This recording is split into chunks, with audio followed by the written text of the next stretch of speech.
Good morning. You're listening to WPVM LP in Asheville, North Carolina, 1037 on the dial, and globally at WPVMFM.org and on our new apps available at iTunes or Google Play.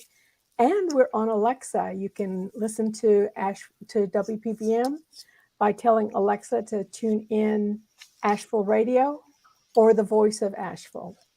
And we are honored to have Eric Gash in today for an interview. Thank you so much, Mr. Gash, for coming in. And thank you so much for throwing your hat in the ring in this incredibly important race. Well, thank you so much for having me, Davine. As we were talking, Davine Dow, that's an awesome name for radio. and I count it a privilege and an honor, to be on your show. And I look forward to our discussion today. Yeah, people have asked me, is that my real name? And yes, yes, it is. So people describe you as a hometown hero. You played linebacker at the University of North Carolina at Chapel Hill. Yes. You have a great background. You've been a math teacher, which I'm in awe of because math is not my strong suit. You've been an assistant principal at Hendersonville High School, Mm-hmm. and most recently as the principal of your childhood alma mater, Bruce Drysdale Elementary, and that must be a real trip. Oh, it was an honor. It was Bruce Drysdale opened in January of 1960, and I took over as principal in January of 2020. So 60 years later, I walked through the halls as the principal of my old elementary school, and that was quite a treat. That's a great story. So, and you're also the lead pastor of Speak Life Community Church. You're a Yes. volunteer chaplain with the Hendersonville City Police Department, and you serve on the board for the Henderson County Community Foundation. Yes, as well as I sit on the board of the Juvenile Crime Prevention Council, the newly formed Diversity and Equity Inclusion Advisory Council by the city as well. Great. So, just a little quote here that I found about you uh, in regards to why you made your decision to run.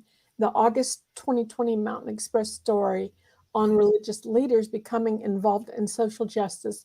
You're quoted as saying that you didn't consider yourself an activist, but that the killing of George Floyd opened your eyes.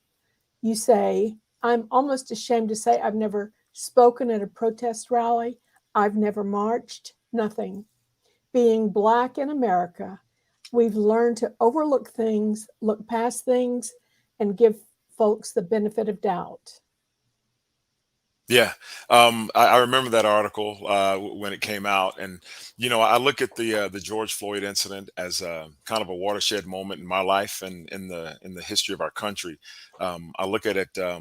I call it my Emmett Till moment. For those who are civil rights, I remember that back. Emmett Till was a young man who was from Chicago, visited the Deep South, his family there, and was killed off of false accusations. And his mom said, "I want you to bury him with an open casket, or have the funeral with an open casket, so that the world can see what they did to my baby." And that sparked the civil rights movement, and it changed something in the heart of our nation. And it brought awareness to certain things, that was going on to African Americans here in America. And, I look at George Floyd as, that was an egregious event that happened, and the world saw as his life slowly ebbed away, and something shifted in my spirit. And I said, we are better than this. We have to be better than this. And so, I was asked to speak at that rally. And in the wake of all of that, and I'm sure we'll get into it, we started having community conversations with our law enforcement. I invited the heads of law enforcement into our church, and we had about 60 folks there. Of course, it was in COVID, so we had, the social distance precautions in place. And it would simply, with our law enforcement, this is who we are as a community. Here's our chiefs in law enforcement. Let's talk. Let's have a conversation so that what happened nationally, we can protect our communities from. So you're as a volunteer with the Hendersonville Police Department, that does give you an inside kind of track to know a little bit about the local police department more intimately. And so, because of seeing George Floyd die with the knee on the neck, the metaphor of the knee on the neck is universal, unfortunately, for Black people and other minorities. So, how has the George Floyd incident uh, affected how you relate with the police department in Hendersonville? Well, it caused me, for a while, before I became a volunteer chaplain. I was interested and wanted to kind of reach out. Just didn't quite have the avenue, or know the avenue what to do. Didn't, the timing was a little bit off. I was also an athletic director at Hendersonville High School, and so I got to know a lot of the police department. They'd come and cover our football games, basketball games, and soccer games. They just stopped by sometimes, and so I knew a lot of those individuals, and I wanted to get involved. I'm also a prison ministry volunteer, where we, back before COVID, we could go in and hold Bible studies with the inmates there, and just talk to them and let them know that they're still loved, even though, they got caught up in whatever their decision was, whatever happened. They need to know that they're still loved. And I saw it as an opportunity, to be purposeful and be intentional about reaching out. And so I spoke with the then police chief, Chief Blake, who's now in Buncombe County, and we had a conversation at my school. And he says, and I said, I started inquiring about the chaplaincy program. He said, I can make that happen. And next thing I got my credentials, and was able to go in and talk with the officers, pray with them, do ride-alongs. And it was a great look, to see kind of behind the veil of law enforcement, and give them an opportunity to see behind the veil of Black America here, in our community. And so I took it as an opportunity to bridge the gap and the divide, and let them know, social change starts, or moves at the speed of trust, and trust moves at the speed of relationships. And we have to start building these relationships and not be afraid to be intentional about reaching out to folks. Well, thank you for that. That's certainly important work. And so, let's start off with a kind of a controversy that happened. Your past voting history, when we looked into it, you voted Republican from 2012 to 2018, and then you switched to Democrat in 2020. Uh, Tell the listeners and the viewers why that looks like that. Well, it looks like that because that's what I did. See, I was, and when I saw that on the website there, on the candidate matrix, I was a bit taken aback, because I was not registered Republican. I've been registered independent, up until I registered for Democrat, Mhm. back earlier this year. And you know, I've always been in the middle. As an independent, I'm going to look in for folks who I feel have the best interest of Western North Carolina. I know a lot of folks, being, from here, fifth generation from here. My mom has been involved in our community forever. My family has. And so I know a lot of folks. My neighbors are Democrats and Republicans, and we all, work together. And I've always looked at, okay, who do I feel best? Um, being in a blood red district, keep that in mind, right? Being that we're surrounded by red, who do I feel, represents closest to what my values are? And sometimes, I'm voting for folks that I know.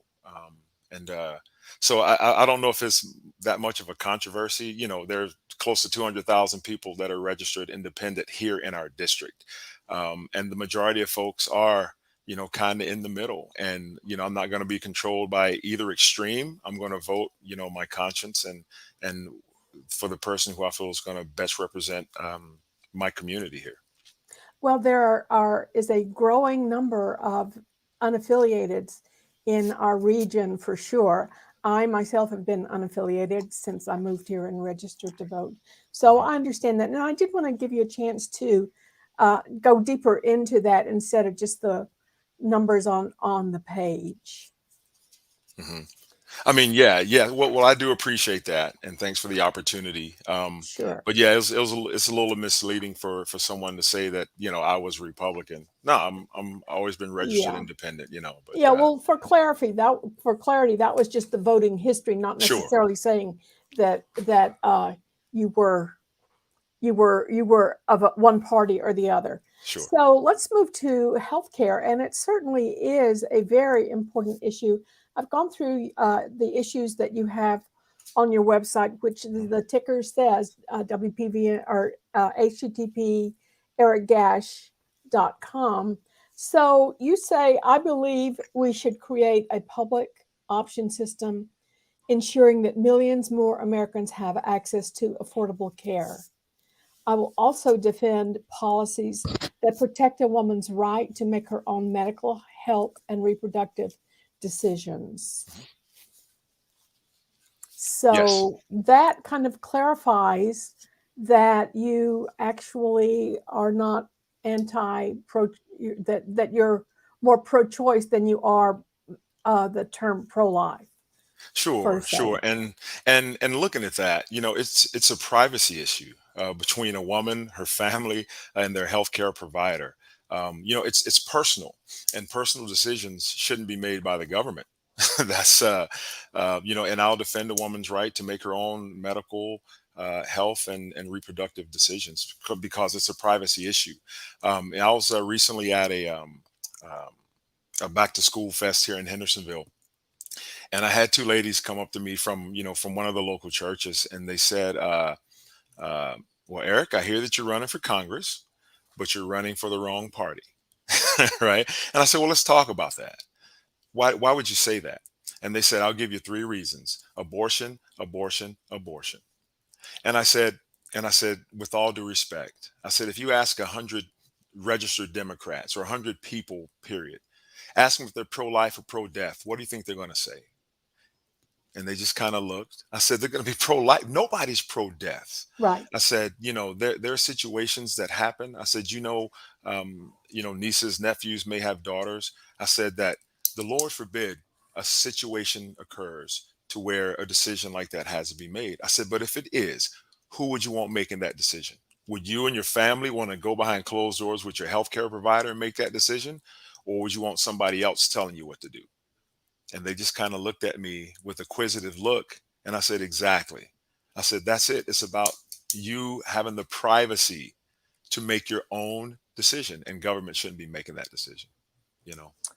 But, I'm about, whole life, and the Build Back Better plan is putting provisions in the reconciliation bill for universal pre-K, living wages, and it deals with these issues that folks find themselves in. And so it's about lifting folks up, and it's about whole life and making sure that we see the whole person.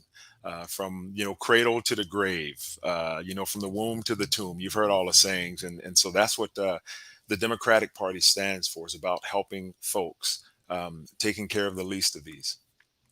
Well, that's interesting that you say that. My understanding of human evolution is compassion being the highest level that humans can reach. And it certainly does appear that the Democrats are much more a party of compassion. Um, uh, and healthcare is part of accessibility to healthcare Mhm. is part of that compassion for people to help them out in their time of need. Yeah, And it's unfortunate that healthcare has become almost a class issue, wherein uh, if you have access to quality healthcare, you're actually, I think, at this point considered upper tier in the just your ability to have a quality of life, and that's yeah. that's not it shouldn't be that way. No, not in the United States of America, the greatest country on earth. It should not be, and it's how we take care of the least of these. There are folks who have situations. Let's even look at our veterans. And just the homelessness. With our veterans, we need to take better care of our veterans. We need to take better care of those who need a hand up, not a handout. Right. And that's what this is about taking care of our neighbor. Part of our mountain values is relying on each other and treating your neighbor as yourself. Your word is your bond. A handshake is as good as a written contract, and we need to start taking care of each other and looking out for the least of these. That's what my faith calls me to do, is to take care of the least of these. And that's why I've lived the way I've lived. My mom raised me that way. I'm raised by a single mom in an abusive household. My father was an alcoholic, and we struggled behind closed doors. It was tough sometimes, a lot of times. But my mom is a pillar of strength, and she's the strongest person that I know. And I was fortunate enough to have her with me at the Haywood County candidate showcase. And I highlighted my mom. She's worked almost 30 years at GE. She's now working in a memory care facility. But I learned my strength and resilience and having a servant's heart and a servant's attitude directly from her, because she exemplified to me what it means to serve others and put their needs above your own. And that certainly is acted out in your profession, both involved with the schools and in your ministry, for sure. Yeah. And, my understanding of what Jesus had to say in the basic message was, like you just mentioned, is that you give people a handout, not necessarily a handout. Yeah, and speak to their humanity. We have to give folks the benefit of their humanity. Um, you know, it doesn't matter what the political view is, or what your political views are, what your skin color is, where you live, who you love, what you think about. It's about giving folks the benefit of their humanity and treating them with that respect. And that's another, mountain value, is treating people with respect. And we have to get back to that. Far too long, and we see in our politics and the political climate, that everybody's in it for themselves. Get all you can all you get, sit on your own can, and kick everybody else's can over. It's kind of the philosophy, as opposed to saying, hey, we need to take care of each other. Yes. So, on to jobs and economy, you say we need to ensure that North Carolina 11 remains a place that both business and worker friendly, so that our local economy can continue to thrive without leaving anyone behind. And for Black people, or for the Black community, the kind of the going uh,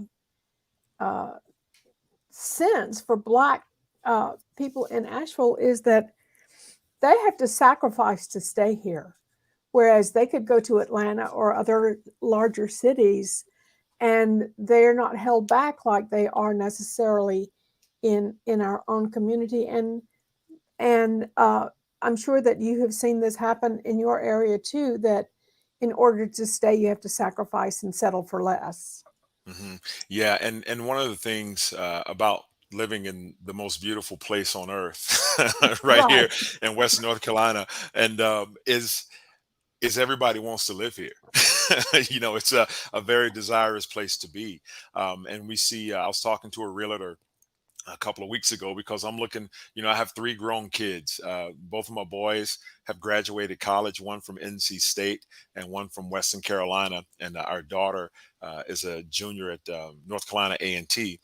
But we're trying to find somewhere, because right now they're home. COVID kind of shut things down. They've been at home for a while, and they're bigger than me. I stand at 6'3", 230 pounds, and one's 6'4" and one's 6'6". So Wow. so they tower over me, but they still know who daddy is, right?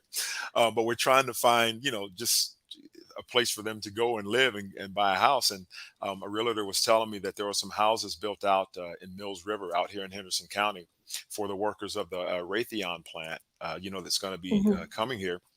And they said that the cost was set at about 250 to 300,000, and they said folks were coming in and paying double that amount for those very same houses. And so if you're a seller, you're thinking, I can double my cost right here. And so, but that's driving up real estate prices, and affordable and workforce housing is a minimal. I know some things that we're doing here in Henderson County, that the city council is, rezoning some areas to put, affordable and workforce housing. and we have to make sure that people can live here and afford to live here with a living wage. I've said this before. My friends call me Big E, and I'm gonna talk about my big three, and that's education, economy, and environment. Education, economy, and environment. And looking at the economy, just a living wage. We have to look at that. If someone makes $15 an hour, you're going to make about 30,000 a year, which is good, but it's still below the, the median income. But you look at the expenses of housing and healthcare. And we have to really tackle that. But it shouldn't be a sacrifice. With talking about healthcare, you shouldn't have to decide whether or not do I pay my bills or do I get this medical procedure or treatment or go to the hospital. We've got to do better here in our country, and we need someone who's going to stand for the folks in our district and make our voices heard down here. Yeah, I've been to other countries. I've actually gone to Brazil for medical care as a medical tourist, and the difference in procedure prices, it's about a third of what medical care Yeah. and procedures are in the United States. So yeah, so Yeah. there's a problem there. There's a big Hospitals, problem. instead of being run for profit, need to be run for care. It's Yeah, about taking care of our folks. But we have we see that with our own Mission Health, Mission Hospital system here. It's that they're making just astronomical profits off of illness and sickness, and it shouldn't be that way. We've in the most developed country on the planet, the best nation in the world. We need to do better. We have to do better for our people. yeah, and I don't know how we get there, but I remember days whenever hospitals were not for profit. I Right. remember days whenever, like St. Joseph, which was taken over by Mission, maybe in the mid or late '90s. That was a Catholic hospital, and I grew up where hospitals were not for profit. Yeah, it's a shame, and when money rules the day, boy, watch out. The love of money is the root of all evil, and we have to get back to putting people over politics and people over profit, and Yeah, and take care of our brothers. there's much more to life than money. Money can't buy things that quality of life should be about. Yeah, Quality of life has is other issues that money has nothing to do with. agreed. So, Agreed. on the economy thing, the infrastructure bill, which is still being debated in Congress, um, do you have any thoughts on what that would be about, what it would mean for the region? Well, we all know how poorly our infrastructure is here, has structured here in the mountains. I was just at a home over the weekend at one of our constituents here, and it's a lovely home in a lovely, I mean, just beautiful, surrounded by mountains and trees. It's beautiful deer, running everywhere, wild turkeys. But she has to drive to Ingalls to get Wi-Fi. Right? Because she doesn't have high speed internet at her house. And 43% of the homes in our district, do not have high speed internet or reliable broadband. There's a quarter, 25% of the homes in our district can't even get internet, don't even have access to it. So we have to start there because it's an education issue. Right. Back during the pandemic, I led 463 students and about 80 staff through the pandemic, and our teachers, that's why education is at the top of my list, and I'll stand on that mountain, stake my flag in the ground and defend it till kingdom come. But our teachers had to relearn how to teach, talking to a computer screen like we're doing now. Back before the pandemic, we'd be face to face in the studio. I was a director of a radio station down in St. Lucia, but I will talk about that another time. So I love radio, and once again, your name is fantastic for radio. But our teachers are now teaching to a screen. There were families that would have to drive into our parking lot because they didn't have broadband. They'd have to go to Starbucks or Ingles or McDonald's and sit in their cars in the parking lot just so their kids could learn. Now, what does that do to the parents or the guardians that are having to do that? Well, they now can't work, right? Because there's nowhere for the kids to learn and to do that at home. It's a healthcare issue. Some of our vets and folks and elderly out in the rural parts of the district, telehealth has emerged as one of the leading healthcare Mhm. avenues. But if you don't have high speed internet or broadband, then you're going to have to drive an hour and a half to have a procedure or to have a baby. It's ridiculous. And then you look at jobs and economy. How can we compete on a global scale, on a global economy, if I can't even tap into the World Wide Web? So Right. and that's just one of just one of the main issues that we have to tackle for all those reasons. Well, Eisenhower was able to get legislation passed for the internet highway system by stressing that it was a defense issue. And in a way, I think that you can also use that kind of, it's imperative that people in any little hill and holler back in uh, Dismal Holler, Virginia, or Dismal Holler, North Carolina, can have access to the information superhighway. That's exactly right. Yeah, the internet system, interstate system was set up by Eisenhower, and yeah, it is a national security issue, Yes, and we have to make it a priority. It's a yes, shame that legislation can be held up by just one or two people, right. and we have to look at the greater good. For the country, we have to improve our infrastructure. As you're riding down highways, you can see that how much work is needed. Just here at the Malfunction Junction on 26 is getting better. You know what I mean? Just with the improvements that they're doing.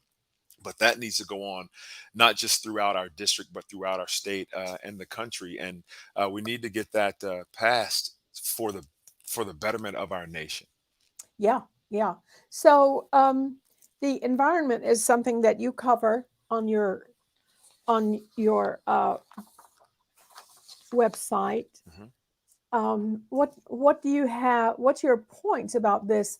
Do you honestly think that all the floods we've been having here and the overly hot summer is that is that a natural cycle or is that man made? Is that what's the deal on that? It's naturally man-made. Is what it is. Well,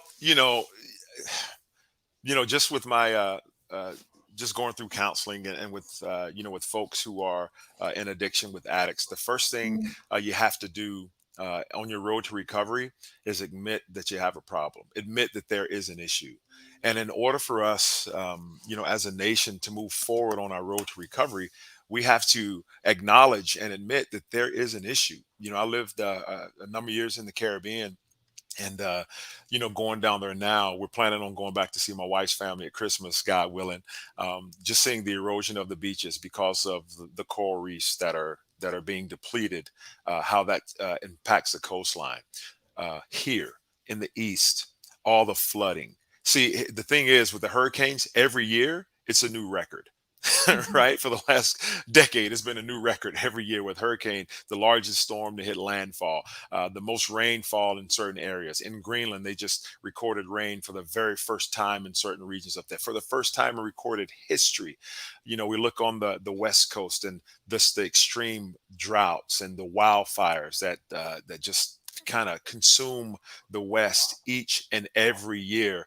Records are being broken, and so we have to look at taking care of the economy, or taking care of the environment. We have to. It's incumbent upon us. And what I was really encouraged by is back during the height of the pandemic, when there were no trains, planes, or automobiles, right? Nature rebounded. All of a sudden in Beijing, they could see the sky. In LA, the smog had lifted.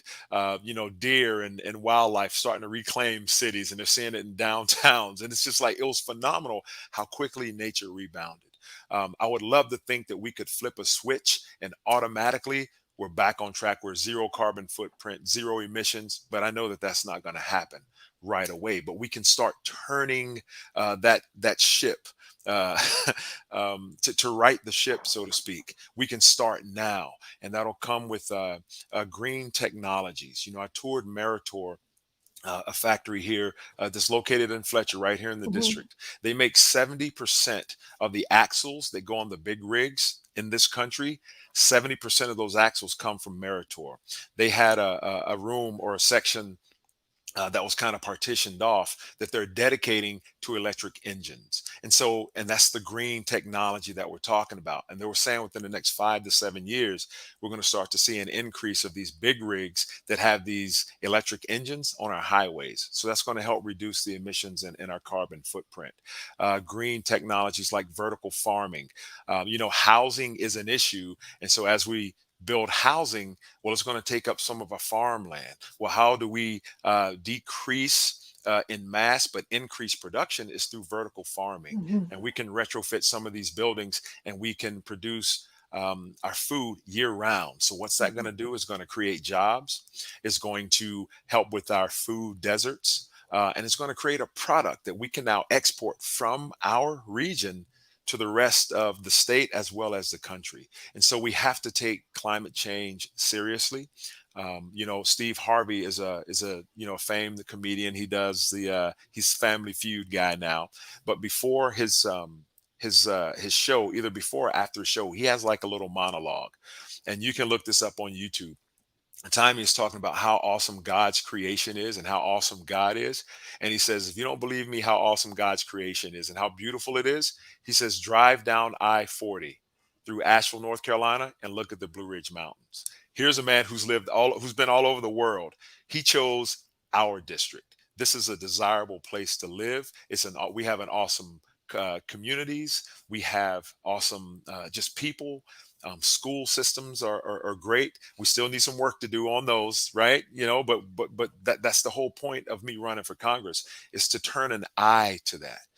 Education is under attack now from the GOP, and we need to make sure that we defend and protect our most vulnerable and valuable asset and resources that our country has, which is our kids and our people. You just said that education is under attack from the GOP. Do you have any kind of inkling why education is such a target for the GOP? Well, That's not on your issues list here, but you opened the door there. I did open the door. Well, um, just when we see the rhetoric coming from our current congressman, where he encouraged folks, take your kids out of public school and homeschool them. You know, take your kids out, pay a teacher $250 a week, and homeschool them. It's like, well, wow, if we could pull our kids out and pay somebody $250 a week, oh, we'd all be in a better position, you know? And it's under attack, going around to different school boards and drumming up misinformation, and just shouting it as loud as you can with no sort of background, no sort of backup, no sort of data to back it up.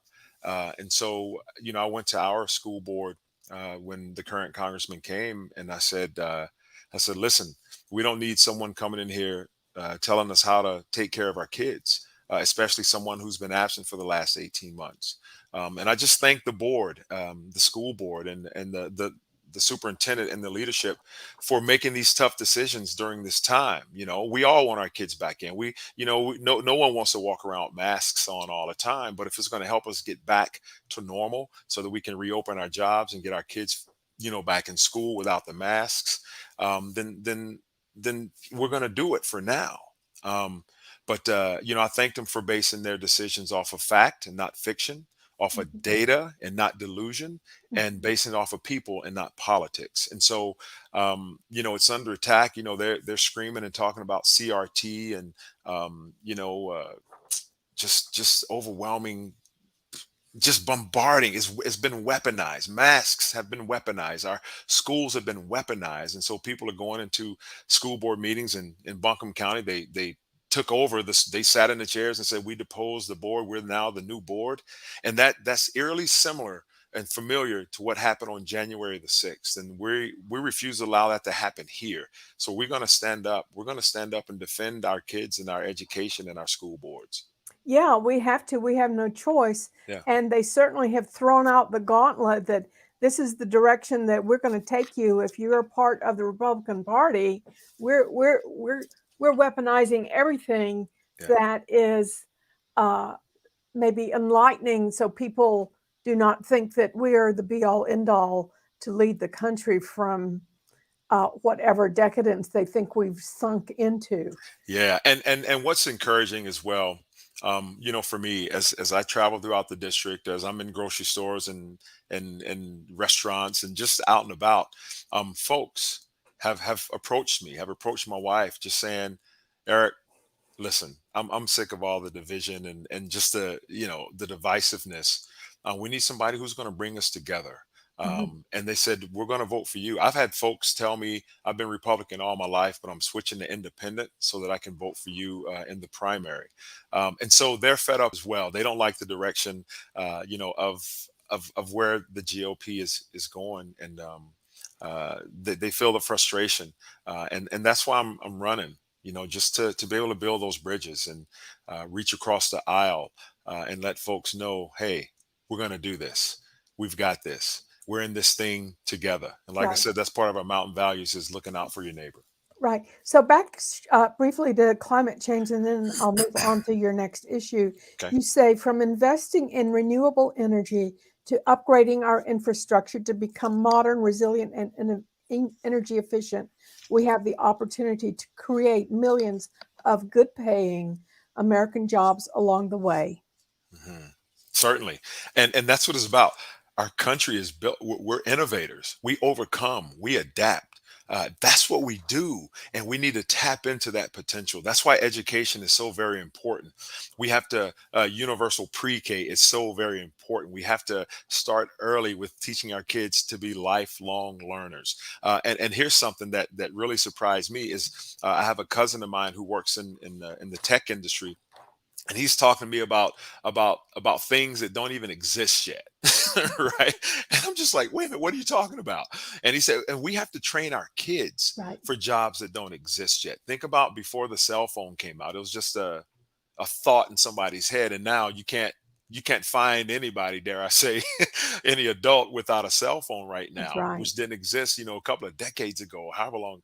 And we have to be innovative and forward thinking and train our kids to be lifelong learners, to ask those pertinent and penetrating questions. Well, what if? Well, what about this? I asked a kid one time what they want to be when they grow up. And you know what this kid told me? And this blew my mind. He says, I want to run a space circus. And I was like, what? What's a space circus? He said, circus in space. And I said, well, that's phenomenal. Who would have? I never would have thought about that. And if and when that day comes, when there's a space circus, you heard, you heard it here first. Is one of my little kids that thought about that. So it's awesome that they're inquisitive and they're thinking, and we have to train them, or teach them to continue to be lifelong learners, and to grow, and don't try and hem them in, but let them be free thinkers.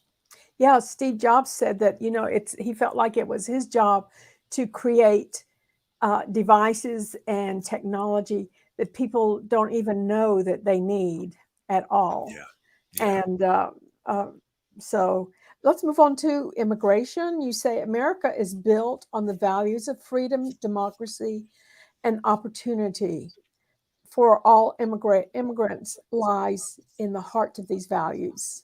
Mhm. Yet politicians continually use it to sow fear and incite resentment. And this is also what was done in the Third Reich back in the 30s to create fear about the other. And so it troubles me deeply whenever I see the same kind of rhetoric going on again. And Yeah. this is what authoritarian leaders do to keep the level of fear up in their constituents or their supporters.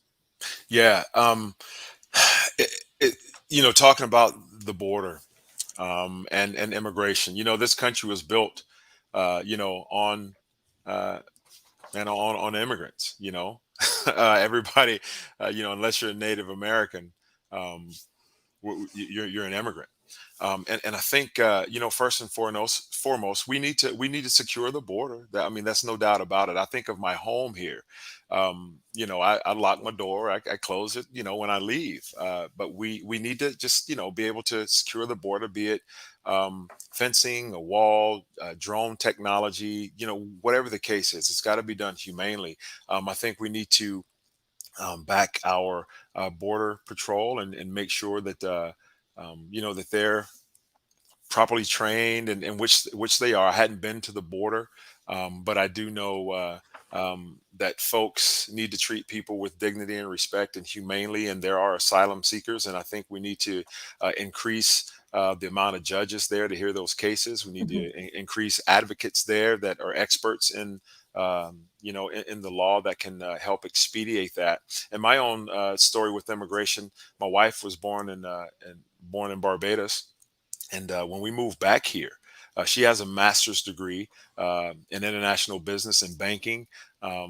Finished her degree in 3 years, and then her, she when I said I do, my IQ shot up. Right, she's brilliant, and I love her dearly.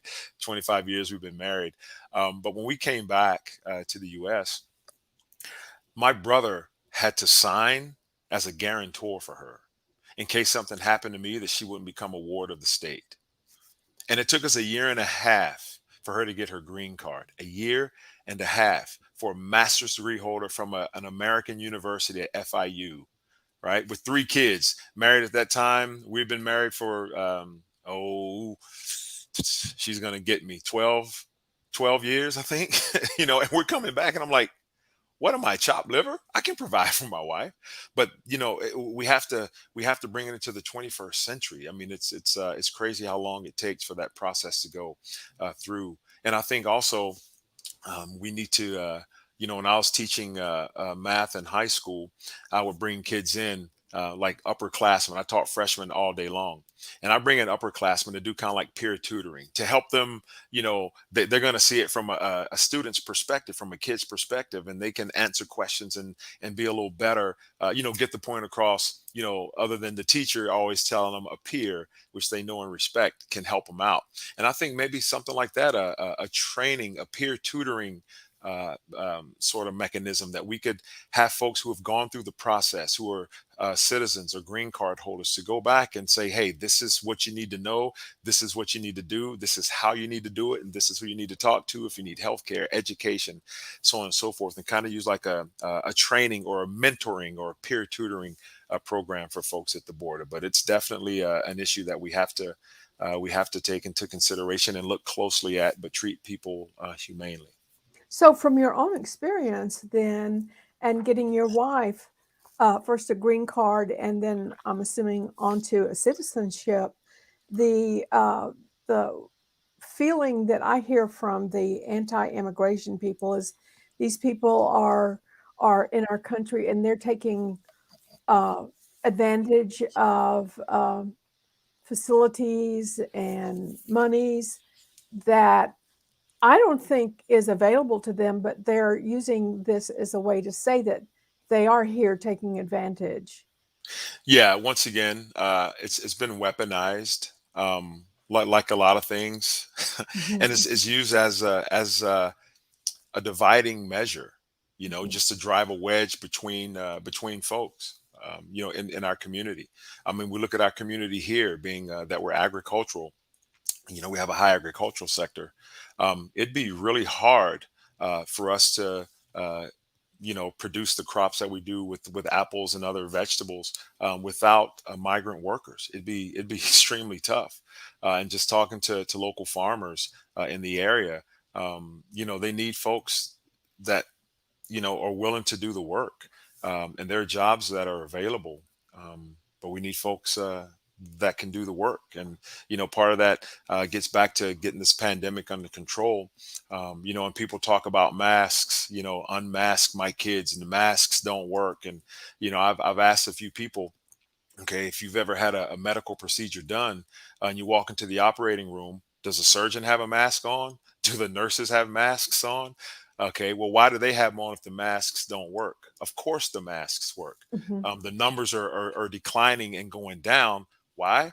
because the masks work and the vaccine works. And so, once again, these things have been weaponized to use to drive a wedge between folks in the community, and we have to cease with just the divisive rhetoric and start looking for solutions and be solutions oriented. Yeah, to me, it's the most irresponsible thing I have ever witnessed in leadership world, that the pandemic has been weaponized and turned into a political issue. Yeah, It's my husband's parents, my husband's father lost two sets of parents in the Spanish flu pandemic. He lost his natural parents, and then he lost his adopted parents, and so he ended up in an orphanage in Chicago. And my husband will say that that situation that happened with him, it affected him the rest of his life.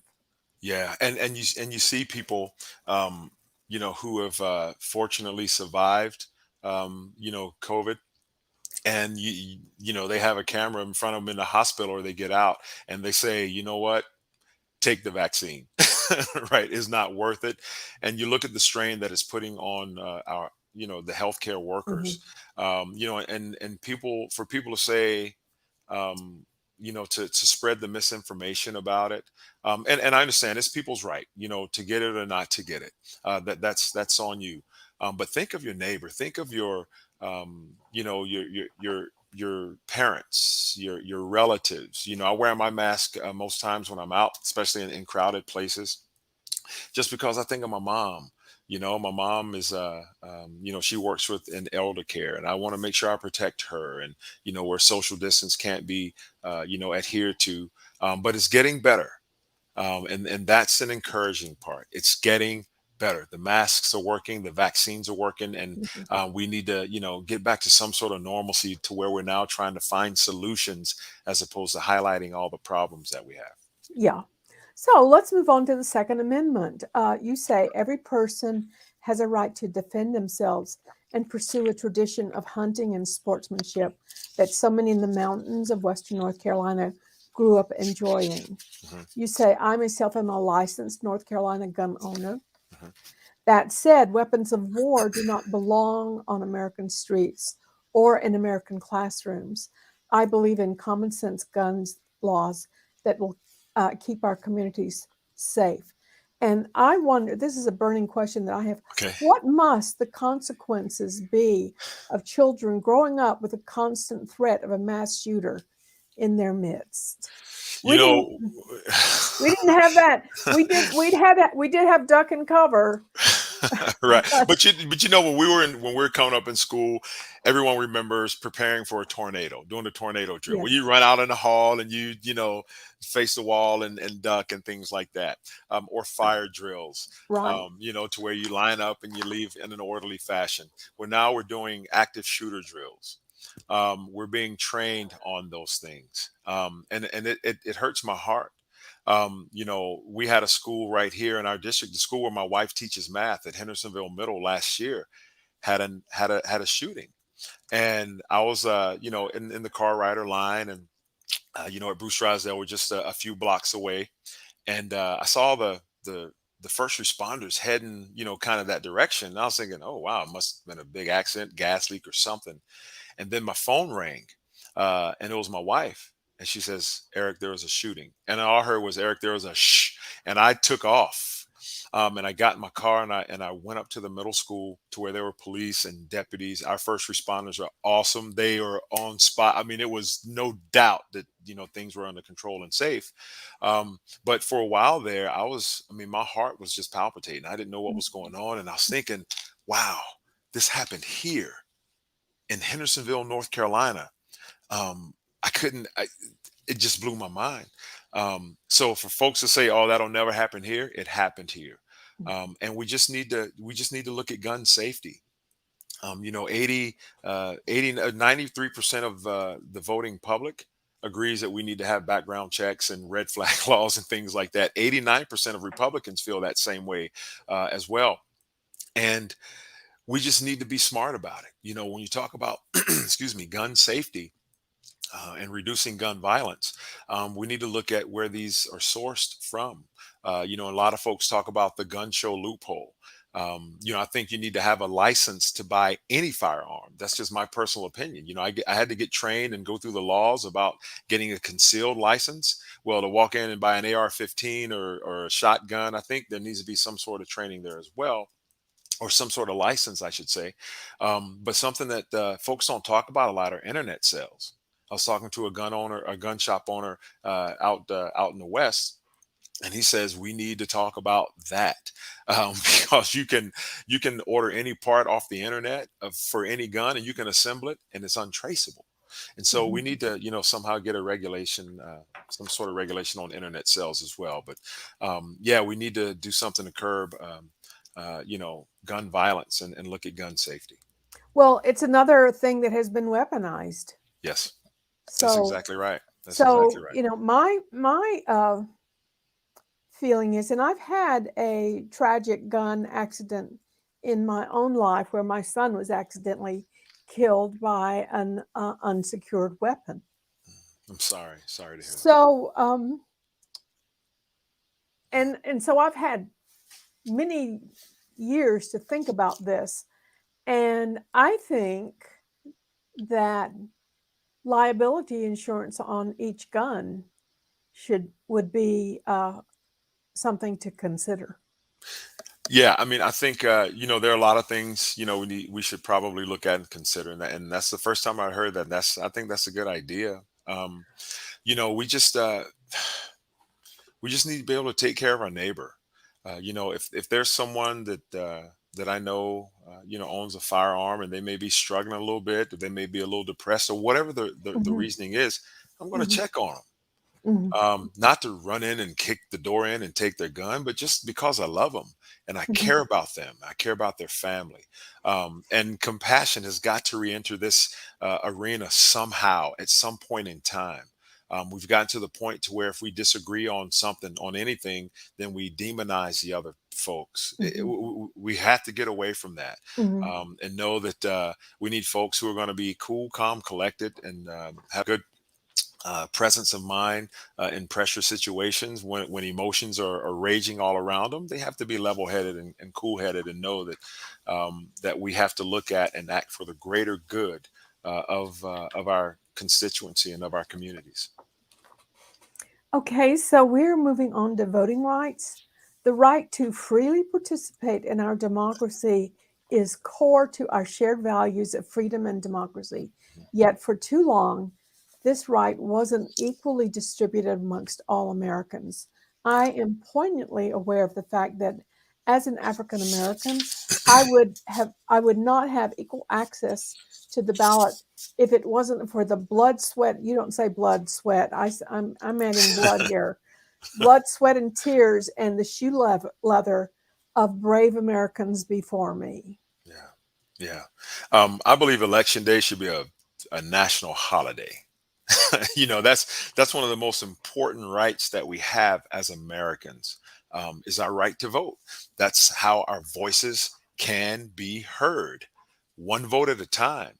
And we hear about election fraud, and I was speaking to a lady a few days ago, and she said.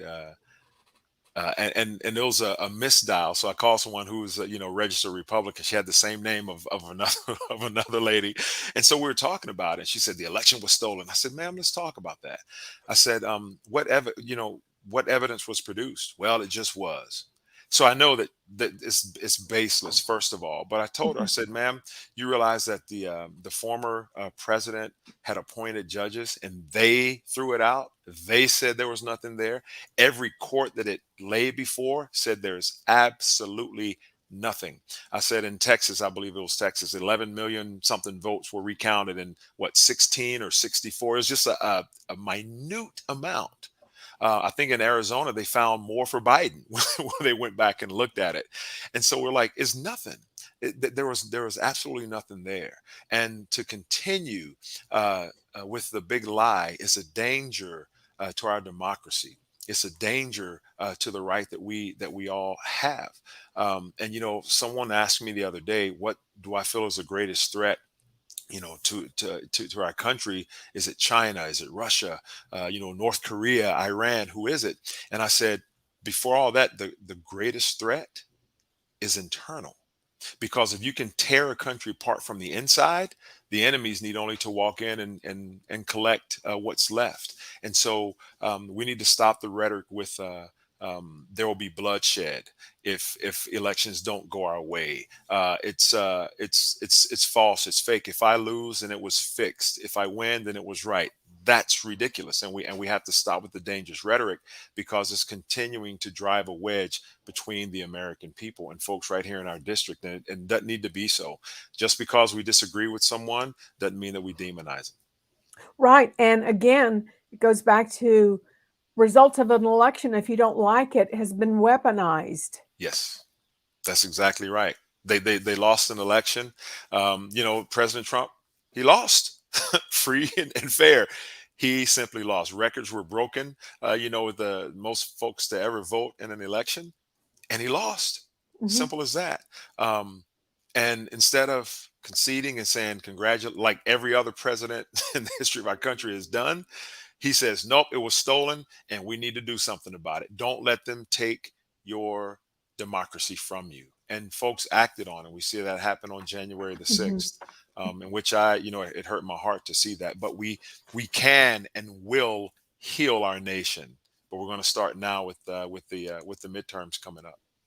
Yeah, and I was seeing this attack on the media back in 2014 and 2015. It seems like it's been a systemic effort on parts of the extremists, Mhm. possibly on both sides of the extremists, to uh,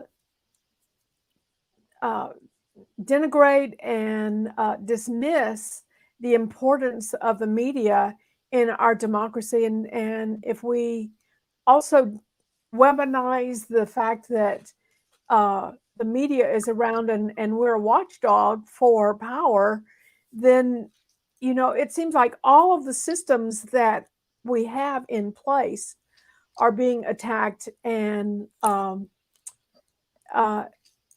it's incredibly similar to what was going on in the 1930s in Germany. Yeah, there's one of my favorite sayings or scriptures: "In all thy getting, get an understanding." Mhm, Right? And what's happened is folks have taken what they see on the internet or one person's opinion and said, "Oh, that's it. It's got to be mhm, true," and that settles it, as mhm, opposed to just doing a little bit of digging and doing some mhm, research yourself. mhm. And it's Well, important that we do that. yeah, and the problem with the internet, and I love the internet and I love technology, obviously, because I'm very happy in my studio, broadcast studio here. Indeed. But uh, well, I lost my train of thought there, and I had a really good point.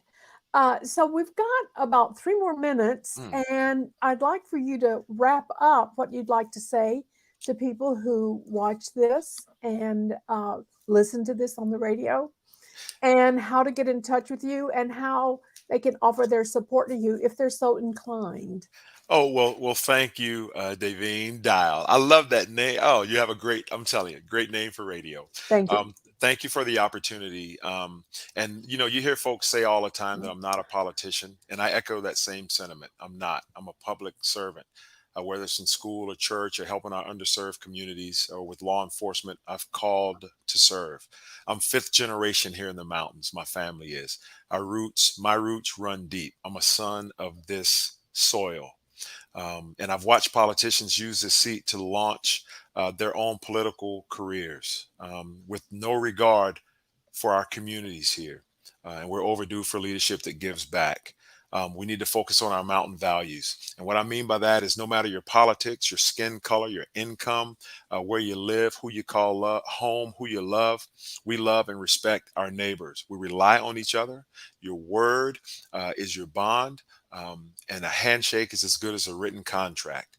and we love our community, and we love our country. That gets lost sometimes. We love our nation. This is the greatest nation on earth. But right now, people can't even talk to each other in the community, and we need to get back to that. My name is Eric Gash. Friends call me Big E, and my big three: education, economy, environment. Go to my website at ericgash.com to follow on, to donate. But I'm going to be coming to see you soon. God bless you. Thank you so much. And thank you, everyone, for watching and listening. This video of this interview will be available on Facebook at WPVM's page. We'll share it with Eric Gash for him to have on his website and anywhere in the social media world that he is in. I did remember the remark I was going to make. With the internet, everyone has a fog or has a bullhorn now. That's correct. That didn't happen in the past. And so everybody's using their bullhorn out here.